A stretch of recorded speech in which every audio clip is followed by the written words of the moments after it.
बच्चों, आज हम आपको प्राचीन भारतीय शिक्षा व्यवस्था के विभिन्न स्वरूपों को पढ़ाएंगे।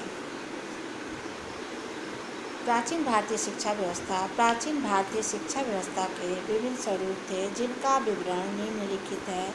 प्राचीन काल में प्राथमिक शिक्षा व्यवस्था। प्राचीन काल में भारतीय शिक्षा प्रणाली ब्राह्मणों के अधिकार में थी, परंतु प्राथमिक शिक्षा इनके आधिपत्य से मुक्त थी। प्राथमिक शिक्षा की अवधि 6 वर्ष की थी तथा 5 से 11 वर्ष के आयु वर्ग वाले बालक प्राथमिक स्तर की शिक्षा ग्रहण करते थे।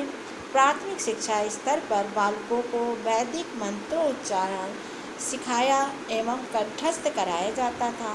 गुरुकुलों में पढ़ने वाले छात्रों को अंतेवासी कहा जाता था। गुरु तथा शिष्य के बीच संबंध मधुर एवं पिता पुत्र तुल्य थे। प्राथमिक शिक्षा मौखिक ही थी।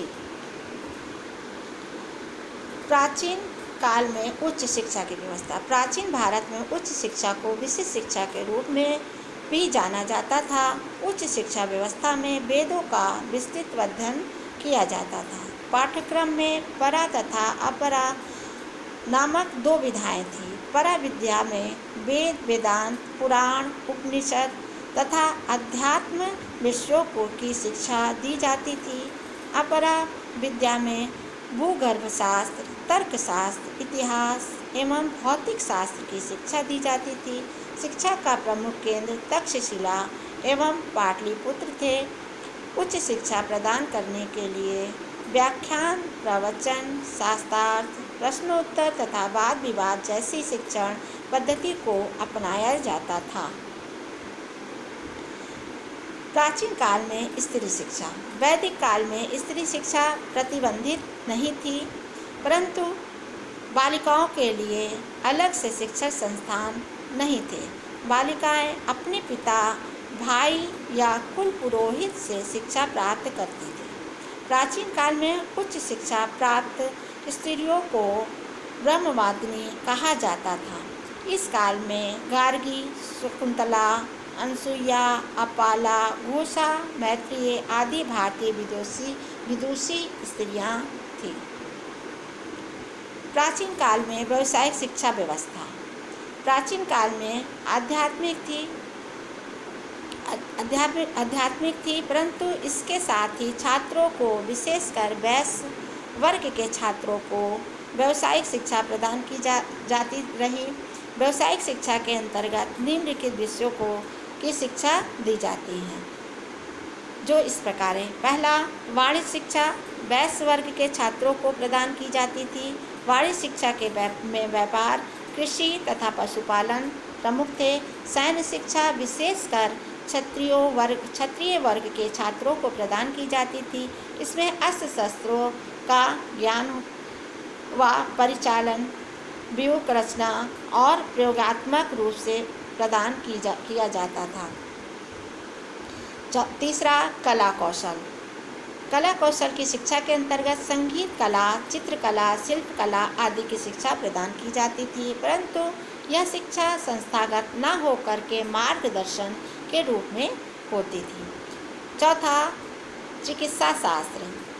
इस प्रकार की शिक्षा ऐसे योग्य छात्रों को दी जाती थी जिसमें सेवा भाव एवं मानवीय गुण थे। इस विषय में रोग निदान, औषधि शास्त्र तथा शल्य क्रिया की शिक्षा प्रदान की जाती थी।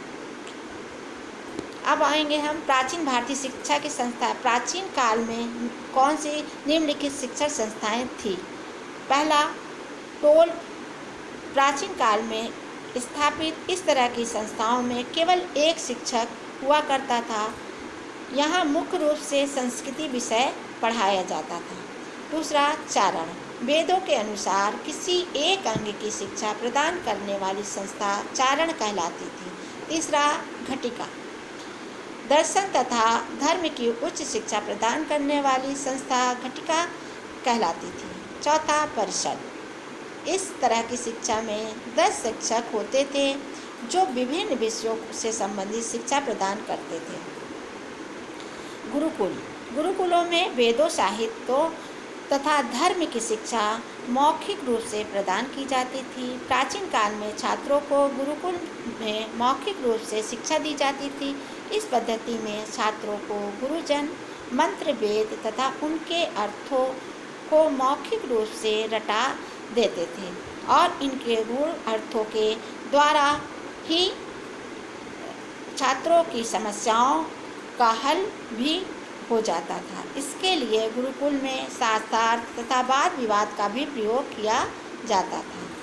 छठा, विद्यापीठ व्याकरण एवं तर्कशास्त्र की व्यवस्थित शिक्षा प्रदान करने वाली शिक्षण संस्था थी। सातवां, विशिष्ट विद्यालय। इस तरह की संस्था में भी एक ही विषय की विशिष्ट शिक्षा प्रदान की जाती थी। आठवां, मंदिर महाविद्यालय। प्राचीन काल में कुछ मंदिर शिक्षण संस्थाओं के रूप में कार्य करते थे, जिनमें धर्म, दर्शन, वेद तथा व्याकरण आदि की शिक्षा दी जाती थी। नौवां, ब्राह्मणीय महाविद्यालय। इस प्रकार की संस्था को चतुष्पति भी कहा जाता था। इस विद्यालयों में दर्शन, पुराण, कानून, व्याकरण आदि विषयों को शिक्षा दी जाती थी। 10वां, विश्वविद्यालय। इस प्रकार की शिक्षा संस्थाएं जो विभिन्न विषयों को भी की शिक्षा प्रदान करती है विश्वविद्यालय कहलाती है। प्राचीन काल में शिक्षा प्रक्रिया के विकास के लिए इस प्रकार की संस्था की स्थापना की गई है।